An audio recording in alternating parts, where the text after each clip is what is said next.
the Toronto Star. I'm Karon Liu, and this matters.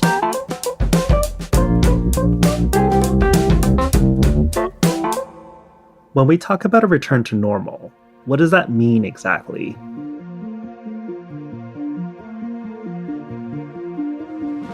The pandemic has shown that in a lot of cases, what was normal didn't work out for a lot of people.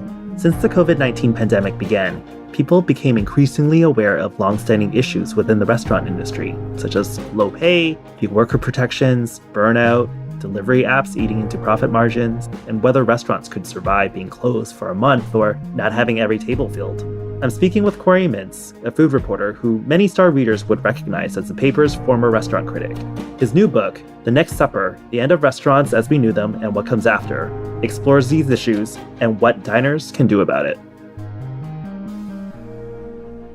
Hey Corey, how are you? I'm really happy I get to interview my best frenemy here.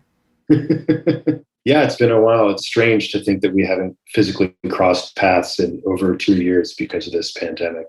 Yeah. So for people who are familiar with the Star, I think most people remember you as the restaurant critic here at the paper. So how did that turn into focusing on restaurant labor and becoming a labor reporter?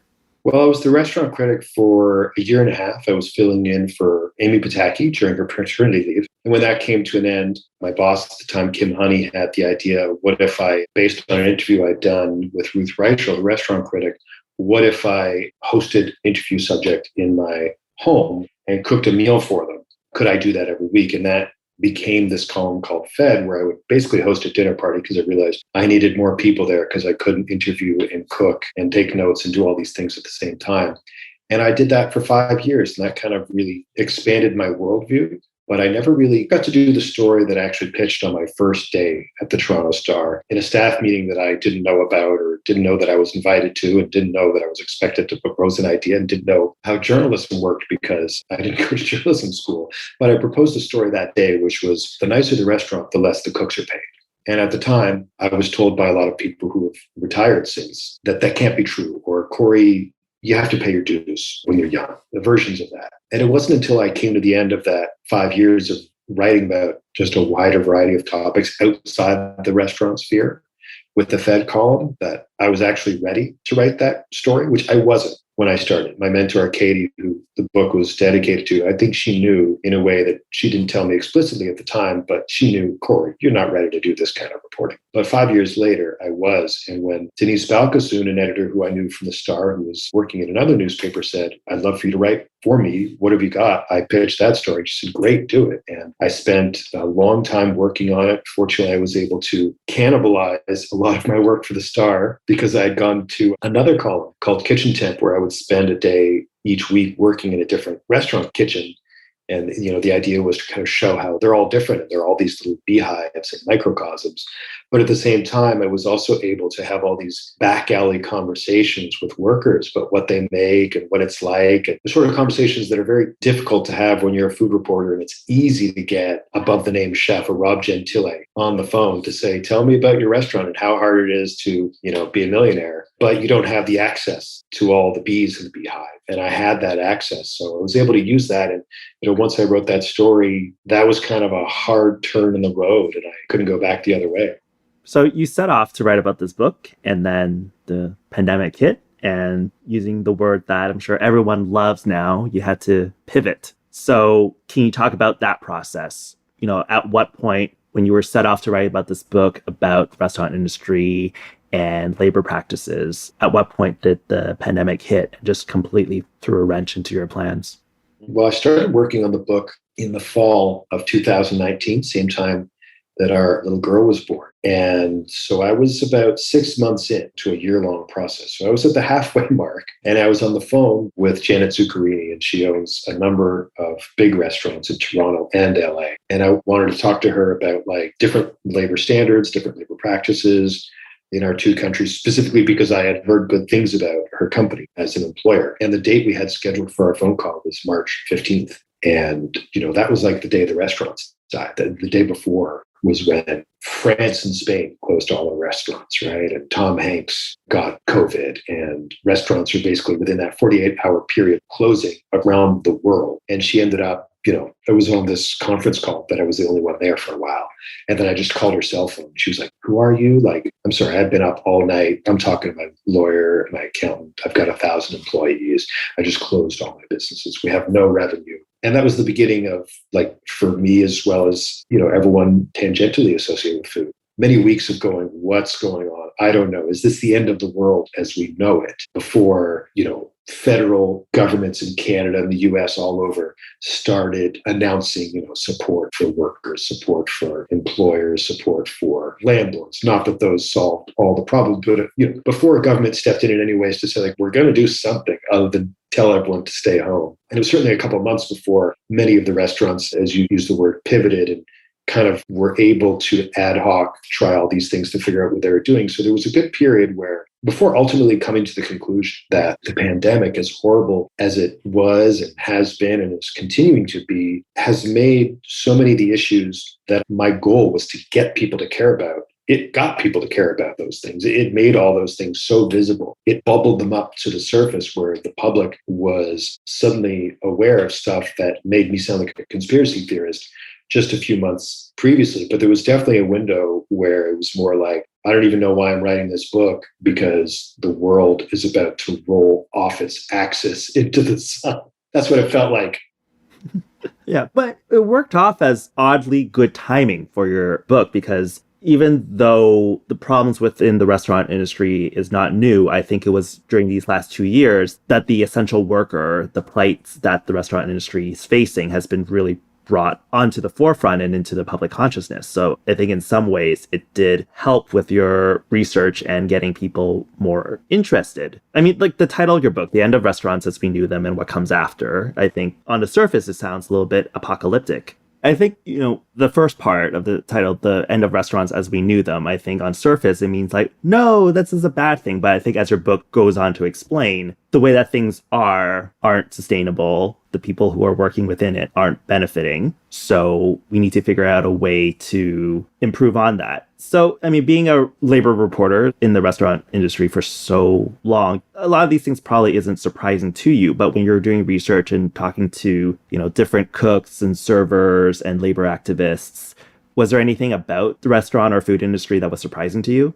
I think the idea that there's a way that restaurants work, like it's a business, like a dry cleaner is a business, there's certain givens. The idea that the business sort of has a monolithic structure is part of what works against that, because there's so many different kinds of restaurants, which is part of why I parceled the book out that way, to separate, the chef driven from the immigrant owned, from the big fast chain, full service, and so on. But the thing that I found surprising and enlightening was that even within those, there's so many different ways to run them. And when I talked to the people who were, using employee ownership, open book management, eliminating tipping, profit sharing, all the various mechanisms to figure out a way to better compensate, not just financially, but to take care of staff in a way that makes the jobs enriching professionally, rather than paying them the bare minimum in the expectation that there'll always be another group of acolytes lined up later. It felt great. The surprising part, maybe it wasn't surprising, but it was when we got into this stage of the pandemic where businesses started to reopen. And, I just about finished the book. So I started going back to people. So I want to write some columns and talk to people about what's going on now. I talked to workers, I talked to owners, but like, how have you been? This was the winter of this last year. And the story I got from everybody was like, for a variety of reasons, about a quarter of us aren't going back to work. We got into all the reasons why. And I said, I get it. I'm not surprised. And yet 3 or 4 months later in the spring, in Ontario and so many other places, when restaurants started reopening all over North America, and those workers, didn't return in droves, economists were incredulous. Small business owners, particularly like fast food chain owners, tried to blame workers, putting up those signs saying, government support, nobody wants to work anymore. The surprising thing that was such a pleasure was going back to those people who were experimenting. Maybe experimenting isn't the right word. The people who were at the vanguard of trying out different ways of running a restaurant. The surprising thing was them telling me, Corey, we have no staffing problems. All our people are back. They're all happy to be here. We're doing great. We can focus on the thing that matters. It's like increasing revenue, satisfying customers, yada, yada, yada, growing our business. But attracting and retaining people has not been a problem for those kinds of employers. We'll be right back.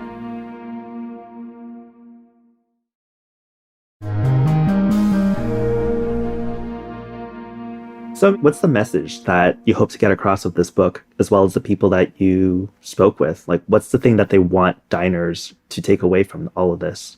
Well, let me bookend it with two ideas. The customer is not always right, and the way in which we dine matters. I front load the book with an argument for why the idea of the customer is always right is a really antiquated philosophy. It's not just sort of a business aphorism, like if you've got time to lean, you've got time to clean. And it's a thing that people say again and again in the hospitality sphere to their employees, and it enforces all these terrible behaviors, all these negative outcomes for workers. So, at the start, I'd say if anyone wants to make change without reading my book, without doing any more work, without doing any research, without thinking anymore, just make a personal investigation of that phrase, the customer is always right, and how you feel about that and how you think that makes other people feel when you exert that belief system within their workspace, how that makes people feel about their safety, about their earnings, about their right to say yes or no to what you're asking of them. And at the other end of the spectrum, I think something I really struggled with at the end of a lot of looking for within each of these niche areas of the restaurant sphere, looking for things that the customer can actually take action on, things that we can do to make a difference within those spheres. I kept running up against the limitations of ethical consumerism. This idea that we're going to change these systems by voting with our dollars, knowing that there tends to be a cap of about 5% on any industry, whether it's cotton or corn or restaurants. What percentage of the population is going to spend more to support ethical purchasing? There's only so much money in our wallets to go, especially during a pandemic.